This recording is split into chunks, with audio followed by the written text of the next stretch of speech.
Solomon. Be prudent like Solomon. Be prudent like maybe Abraham. He could have told that. But he didn't do that. For Jesus, a role model can't be another human being for human beings. No. Everybody, they are in short. They are not perfect models. Even the saints, what we declare in our church, they can't be 100% perfect. They've got their own sinful things. They are humans. So they can never be a role models for another human beings. A role model can be a natural, like animal and plant, because they are 100% pure.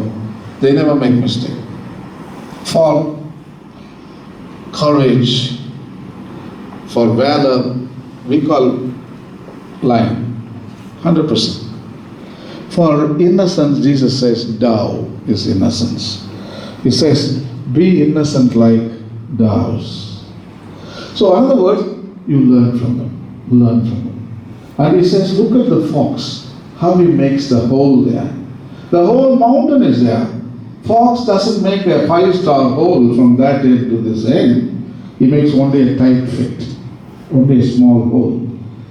There are resources, but fox doesn't take all the resources. He takes just enough resources to revive. Look at the birds.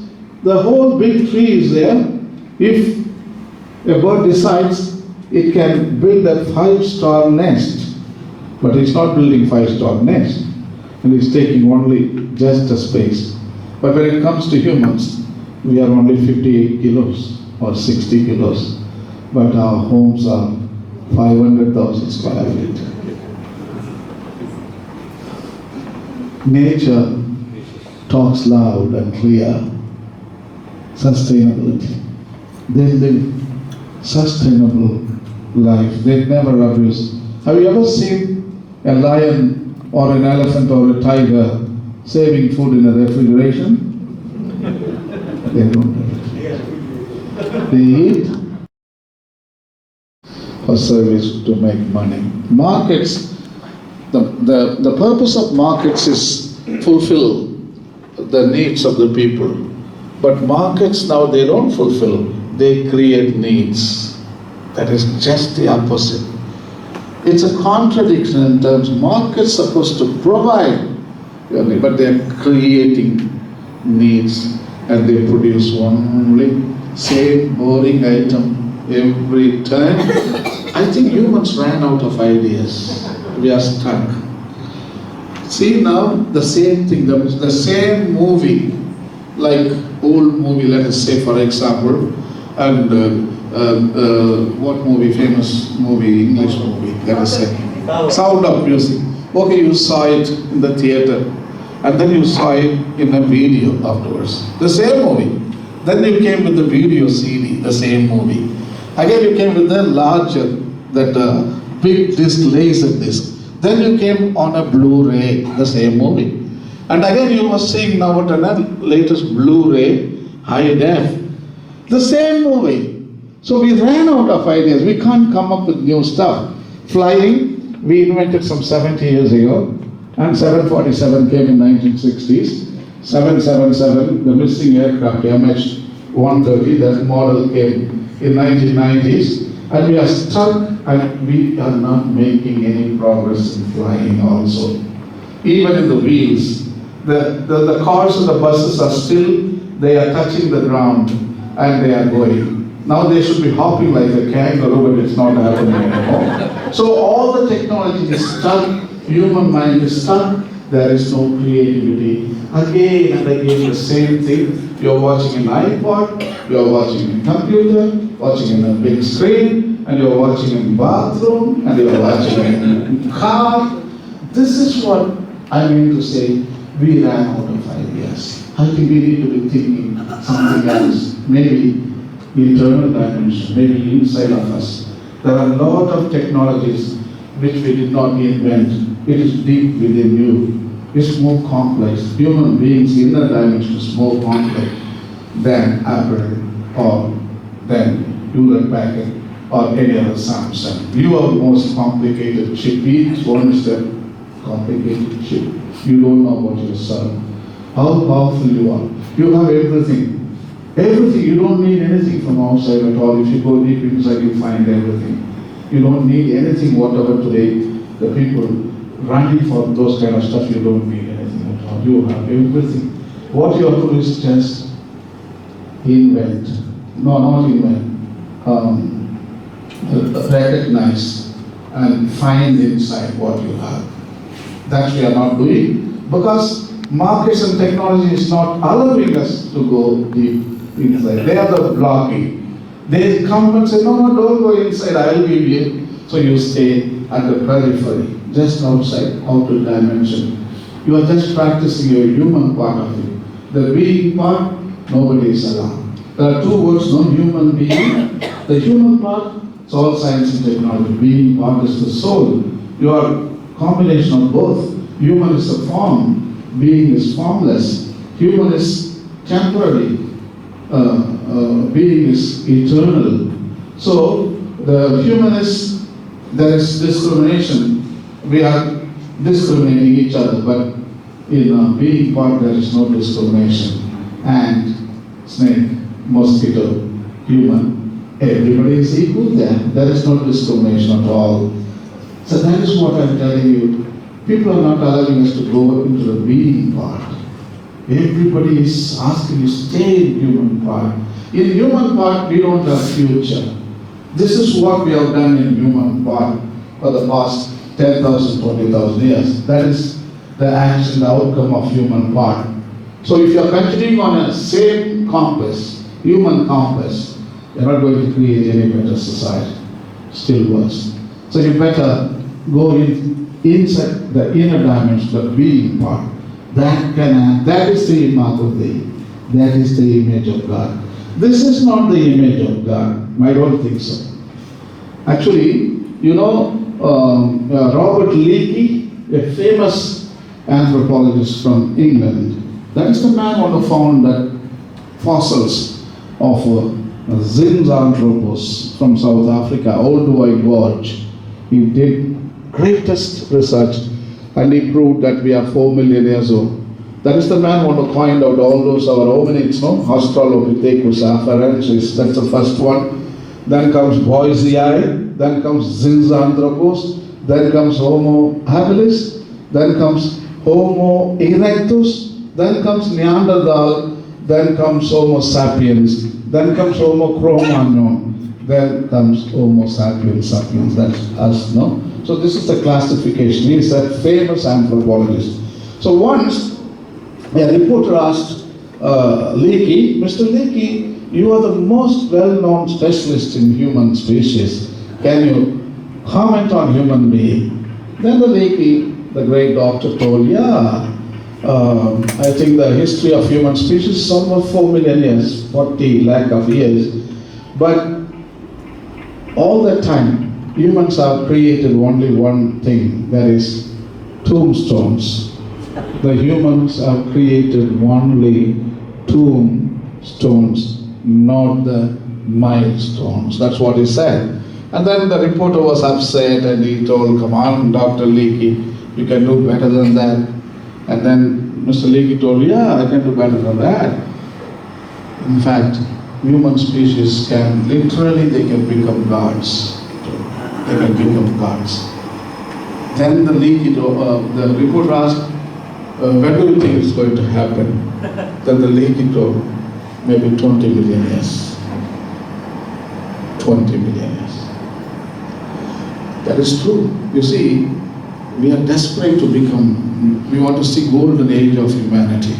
Every species had their own golden age. Even dinosaurs were very small in Triassic time. We are talking about 250 million years ago, which is called Mesozoic era, which is divided into 3 periods, Triassic, Jurassic, Cretaceous. These are the 3 periods. So in those 3, Triassic dinosaurs were small, and Jurassic dinosaur medium. The movie what they show in Jurassic Park, the Brontosaurus, the Tyrannosaurus, the huge giant dinosaurs, they were not existing in Jurassic time. Much later in Cretaceous. Steven Spielberg, just to appeal, because Jurassic sounds good, Jurassic Park. Cretaceous Park is boring. So he just put Jurassic Park, but he brought the dinosaurs from the Cretaceous and he shows to the, he made millions of dollars on that. See a like can fetch you millions of dollars. And that is Hollywood anyway. So the Cretaceous dinosaurs became big. They are called the golden age of reptiles. Dinosaur is a reptile, it's a warm-blooded creature. So it's a reptile, it's called golden age of reptiles. Every species has a golden age. Even a stone has a golden age. When does stone, they saw golden age? When they become diamond. That is the golden age of stones. The plants, when do they arrive to their golden age? Flowers. One day, only plants, there was no flower. One morning, there were none to witness. Something popped up, flower. That is enlightenment. Fish became enlightened when blue whale ruled the earth. So every species has their own golden age. Ours, not yet. But Leakey, he believes that certainly we will see a golden age. But only religions and popes and archbishops and bishops and priests, they have to remain little patient, not to push people like tomorrow you see the golden age. Every species will see their golden age if you allow them naturally. Only time is the key. Saint Irenaeus also puts it beautifully. Our species in toddler years, he calls it, we are toddlers, just learning to walk and stand up and walk. But a toddler is entitled to his share of mistakes, isn't it? That is what we are committing. We are committing wonderfully well. So toddler years, even human species is like a baby. Homo sapiens is like a baby. He is born and he is going to stand up, going to learn to walk, learn to crawl, learn to run, and learn to grow. So only one advice Mr. Leakey wants to give you is grow up. That's it. Grow up. So they will tell you politicians are not recommending all this. Or politicians are objecting to that. They all escape because fragmented. But Pope is telling no fragmentation. I put you in one box. Come on, punch yourself. You are in one container. You can't accuse anybody. You are responsible for anything together. So that is how Pope is putting around them. And comes at last to himself. Science in dialogue with religion, the last part. Look at that. For the past 500 years, after imprisonment of Galileo Galilei in the 16th century, I think religion and science, they became loggerheads, fighting all together. They didn't even come closer. So now Pope is telling everything is over, peace, truce, come, let us dialogue. So in fact, the whole document is Pope is basing himself on scientific evidence. He again and again he talks in the encyclical. He believes scientific community in this regard. So I am believing 100%. So I am building my argument on scientific data, which is provided by the scientists. So we need to dialogue with scientists. So scientists go one way and religion goes another way. That is not integral. That is fragmenting again. So Pope is telling, come on, integral. See, everything is integral. People integral, other disciplines are integral, economy, environment, and society is integral. It has been fragmented, but come integral. So integral ecology plays important. So now Pope reveals practical applications here, what he is going to do. See, Pope has already started with all the package. Is taking around the world, delivering solutions. Cardinals are telling, good luck, Pope. And he goes halfway. He goes halfway, he puts for the cardinal,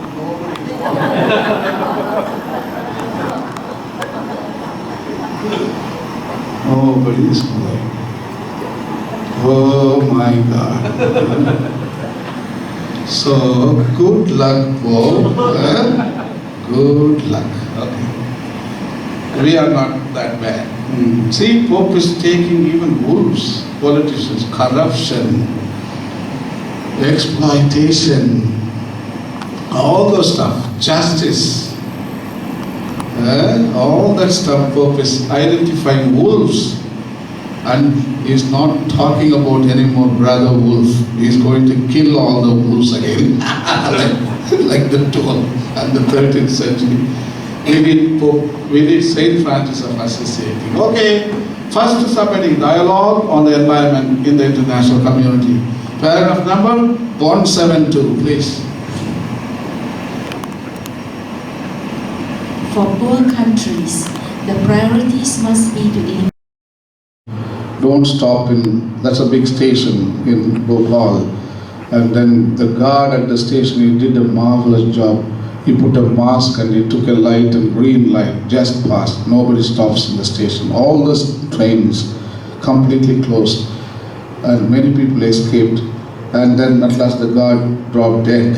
We know that he is the hero of saving thousands and thousands of people on that day. So now almost 84 we are talking about, and 90, for almost 34, 35 years now, there is no justice even today. I visit every year to Bhopal, and Anderson, and he died in a 5-star hospital in a fantastic velvet bed, and he was never extradited from the American soil.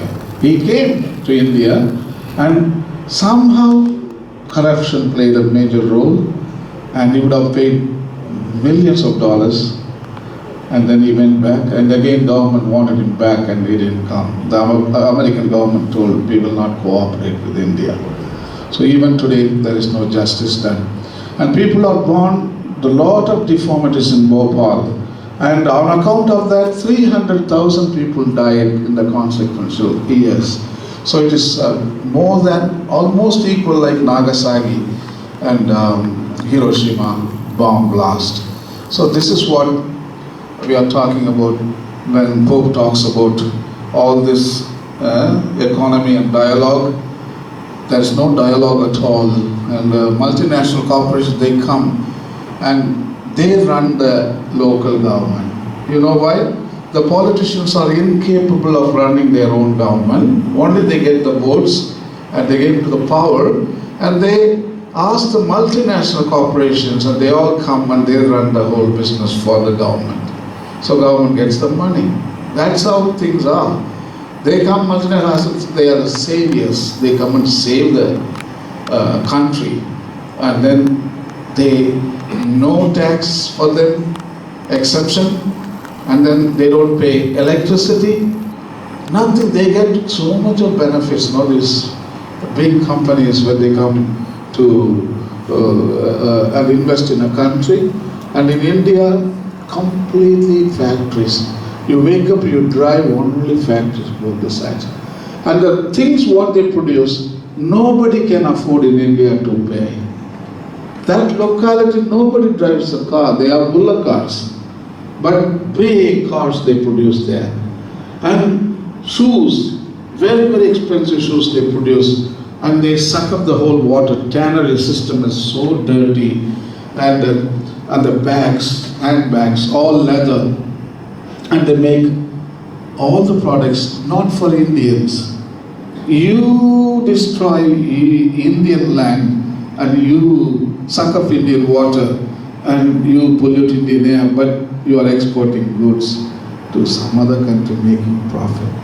And the pawn hatcheries in India, around the whole Indian subcontinent prawn culture, they are producing giant prawns. And in my life, I've never even eaten one giant prawn. You can't buy from them. It's all for export quality. If you want to buy Indian prawn, I have to go to America and shop there and come back to India. So that is how it works. Yeah, they don't sell you anything.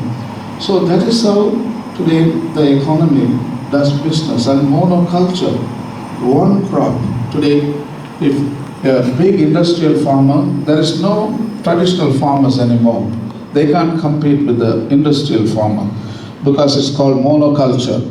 A farmer produces only tomato means tomatoes, potatoes means potatoes, and other vegetables, palm oil means only palm oil. So this is industrial farming. So they would never ever hesitate to do, because they see land as a commodity. It's not a community anymore. A real farmer, traditional farmer sees as a community.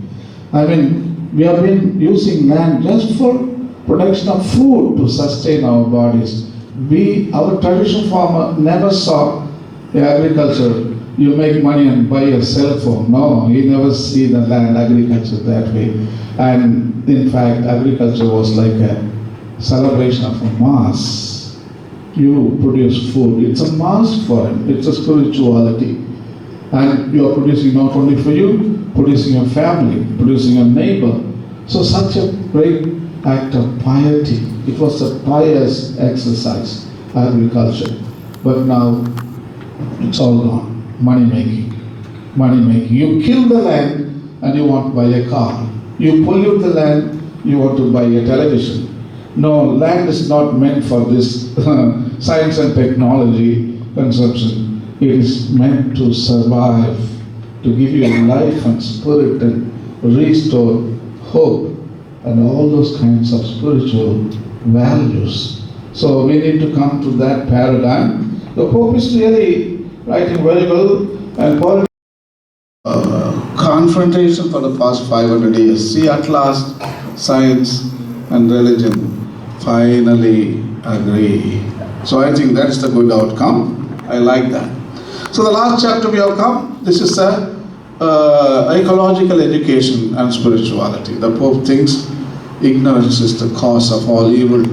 Today, ecological crisis is the outcome of our ignorance about ecology and the environment. Because we don't have education. We have got good mathematics, we have got history and geography, we have learned so many sciences. But about ecology, about our common home, about ecosystem, how they work, how they are organized, we have zero. So Pope is telling towards a new lifestyle. That is the first thing. That's beautifully said. Father Bernard also talking about new lifestyle. So the business as usual lifestyle, that is today, how you are, it's not going to change the environment. No, not at all. We are going to cause more damage. You got to entirely start a new lifestyle and cultivate it by habits. We have to create new models, how to shop, how to consume, and how to eat, and how to construct our houses, and how to use water efficiently, energy efficiently, and the energy transition from fossil fuel burning to green energy, this kind of new lifestyles. And also the way you cook, the way you eat, everything changes, the way you dress. So everything, the whole thing changes. You know why? Because Pope believes only 200 years ago, the ecological disaster was pushed to the extreme. That is Industrial Revolution, and first Industrial Revolution which started in England about 150 years ago. So that started everything. That accelerated the assault against the natural world. And the second one is 1960s, the Green Revolution, fertilizer and so on, it came. So that is the second revolution. Two revolutions, especially in the paragraph number 114, he talks about the bold cultural revolution. He is calling for a bold cultural revolution. You know why? Because these two revolutions. In order to counteract these two revolutions, we need an equally powerful revolution. So he named bold cultural revolution. So cultural revolution is based on new lifestyle and new habits. So I will tell you tomorrow what is the lifestyle and what are habits. Tomorrow I will tell you a lot of examples. This is just a theory, so just let me move through. The second one is educating for the covenant between humanity and the environment, education. First of all the parents should be educated. For example, I think I would recommend Bernard and Jnanam to conduct a separate seminar for parents in this diocese, maybe vicariate-wise, deanery. We have got a deanery system. In the deanery system, they can have 1-2 sessions every weekend. Maybe one session every weekend, 4 weeks. Maybe you can have 8 hours or 10 hours, 1 credit. So you can educate them and you can give even a certificate to them, and they can frame the certificate and put it in the kitchen. So the children will believe, oh, my mom and dad is real professors because they graduated. Because modern children, they don't believe my mom never studied, but you show the certificate. You are a PhD in environmental preservation and so on. I'm telling you, no other education you need, only ecology, environment. That is the education for your life, for your future generations. You invest. This is the first step. So it's a covenant. Pope is making. God is making covenant with you. Pope is making covenant with you. Humans are making, also animals and plants. And we are talking that we need to be educated. Nothing else. Ignorance is the cause of all evil. So mother and father, they teach the first lesson to the kid, and the kids learn from. Instead of you telling them, you act. You use words if at all necessary. There is no necessity of words there. Action speaks louder than words, isn't it? So if you need words, then you can talk to them. Otherwise, you simply do, and they will learn. So the third is ecological conversion. That is, Pope is very, very direct to his own cardinals, because no cardinal believes that environmental crisis is going on, because God the Father will not allow these kind of things. Immediately He will come and save us. So most of the cardinals believe humans' job is to create sins and mistakes. God's job is to come and save all of us. So this is a kind of paradigm. So he's telling you, brother cardinals, brother bishops, priest, you should believe first. The first conversion, you have to convert yourself. It is called ecological conversion. Ecological conversion into 2 areas: individual conversion and social conversion. Actually, individual conversion naturally is projected towards society. So all the 7 billion people should be converting. So it's very, very important. Only not, if you convert, that is also a lifestyle, new lifestyle, and a habit forming. Because you are converted and you know there are certain sins you have been committing. So now you cultivate ecological virtues. He calls it ecological virtues. Faith, hope, charity, it's all still valid. But now he is adding more material to our lifestyle. And also he is adding more sins also to our lifestyle. And I think so far you have been confessing for 10 minutes. Now you need to spend 20 minutes, I think. So I think you're going to get a lot of, tomorrow I'll read you what are the sins now, the new sins.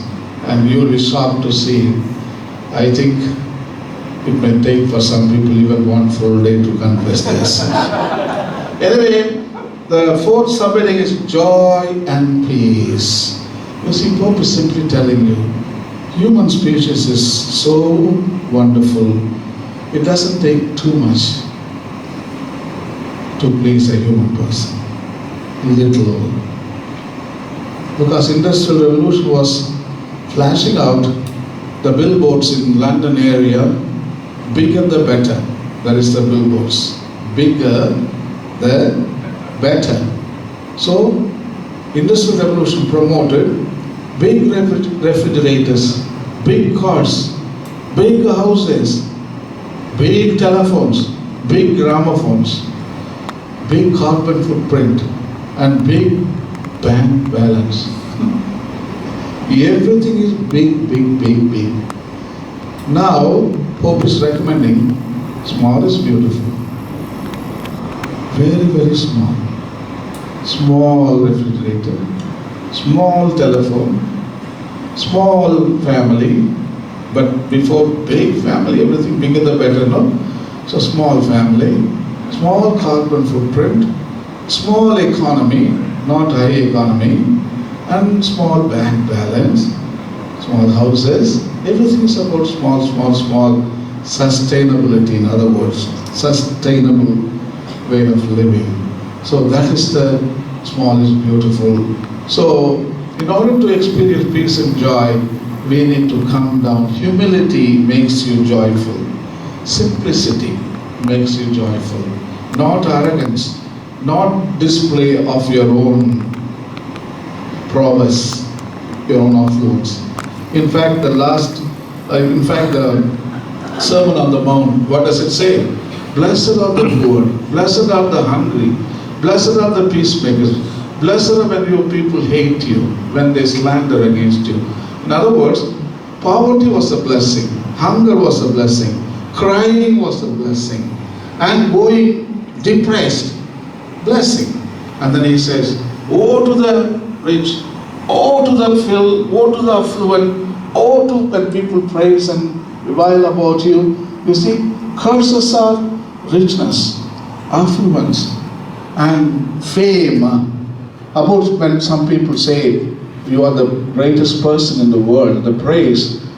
But now we seem to reject all the blessings. No poverty, no hunger, nothing, no crying. But everybody seems to welcome curses. We want richness, we want big houses, we want money, we want to laugh.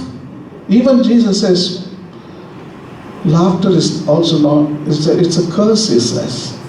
So, in other words, what he is trying to tell you is, you see, today, for the rich society, affluent society, the poverty and the simplicity and humility is an antidote to the development or to the vulgar display of our affluence. It's a vulgar display of our own power. So simplicity is the best and humility is human virtue. But today, humility and simplicity, people ask, what is it anyway?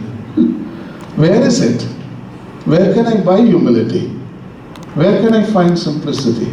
It's all deep within you. You don't have to go to any things, but the real peace and joy, happiness and everything deep within you, you need to discover. That's it. You have it. Everybody has it. It's called human ecology. That is tomorrow. I'm going to talk about it in detail. It's a very good concept Pope is developing. Tomorrow you'll be surprised to see how rich you are. How rich each and every person here. You are a valuable person. You are another earth, in other words. There are 70 small little earth is sitting here, rolling and rotating and orbiting 75 earths right here. So you'll be surprised tomorrow. Okay, then comes civic and political love. Oh my God, that is a contradiction in terms. Political love. In politics, love? My God, I never heard that. Love and politics, I can't believe that. What's happening to Pope Francis? I don't know. I'm worried about him. Look at that. Civic and political love. Pope is simply telling, you give so much of interest for church activities, Sunday Mass and celebration of every festival here. You go to church. You love church. The Pope is telling, you should stop there. That piety should lead you to the civic love, to the action outside. In other words, the sacred space, what you experienced in the church, it should be stretched out to the human realm. You should make society a sacred space. So he calls it social love. The love you show to God should be expanded through the love you show to your neighbor. That is called social love. And he calls political love. That means the interest what you show to the pastor and the bishop and cardinal and archbishop, the interest what you show to other people as a community, you should also show to other levels like politicians and other people. They are not Catholics, and also to the systems like economy, and also to whatever politicians they do. Please pray for them, and then try to purge them. That is the point. Purge them. You should purge your system. That is political love. You understand what I mean? Purge. You are telling, no, government is no good, too much corruption, Father. There's nothing going on well. Don't stop there. The political love, you go and purge them. And you have to act. So you are also involved there. You are not only complaining, but you are yourself is involved in purging them. Mahatma Gandhi told that very long time ago. Be Indian, and be Indian should be a Hindu, he told. And then if Hinduism is bad, you purge Hinduism, and then you continue to be a Hindu. That is the very strong statement from Mahatma Gandhi. So similar statement Pope is also making. You better clean up the whole country, because our country is full of corruption. You know that Asia is full of corruption. That is the only one thing we should really purge it. Everybody should work hard on that. But even if Jesus comes to fix this corruption problem, our Asians will try to bribe Jesus also. I know it 100%. 100% they will bribe Jesus. So you better, this is the only one goal of civic and political love. Purge your system. Eradicate corruption. It's a very difficult job, I know that. Then comes sacrament science and the celebration of rest. Sunday is the day of rest. Give rest. The Old Testament gave rest to even ox and even the donkey. They gave the rest on Sunday, Sabbath. So we should also give it. Sunday is the day of rest. We should give rest to everything, especially to this. Lips need rest. And tongue needs rest. Eyes need rest. Ears need rest. Your brain needs rest. At last, even your cell phone needs rest. Maybe on Sunday, switch off and give rest to the cell phone. Not only that, you have been eating a lot of food, whole week, chicken and mutton and pig and cow and fish. But Sunday, give rest to the fish, give rest to the chicken, give rest to all the food web. Let them restore and recharge. Again, they're going to come on Monday. Don't be sad or something. Monday you can start your routine stuff again, and then take a good rest. At last, you should give rest also for God, because God wanted rest on Sunday. But that is the day you go and shout hallelujah. He precisely told Sunday, leave me alone. But that is the day you go and shout at him, hallelujah, get up, get up. I don't know how pathetic our minds are. I don't know.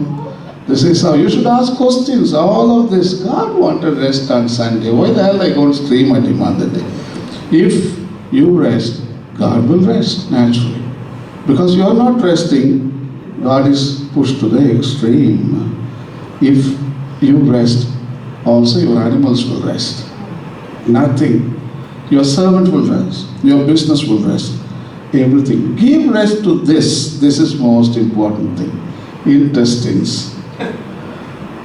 24 hours overworking in the modern world, and give Sunday proper rest to this knees. Everything. So that is how, when you give rest, the focus, your mind is very clear to focus on other people, what they are doing for you. You think about your intestine on that day. Think about your ankles. You think about everything. what you have been doing the whole week, and you thank God. Oh God, thank you for this news. So you thank on Sunday. So that is how the rest is celebrated. Rest is not, you are not idle. Actually, you are doing different kind of work. Thanking the Lord, praising the Lord, that kind of stuff. That's what is right. Then comes the Trinity and the relationship between creatures. That is very, very complicated subject is Trinity. In other words, everything shouts, everything says, we are created by Trinity. So Saint Bonaventure, the Franciscan saint, he was telling, in the Garden of Eden, people were seeing everything in three.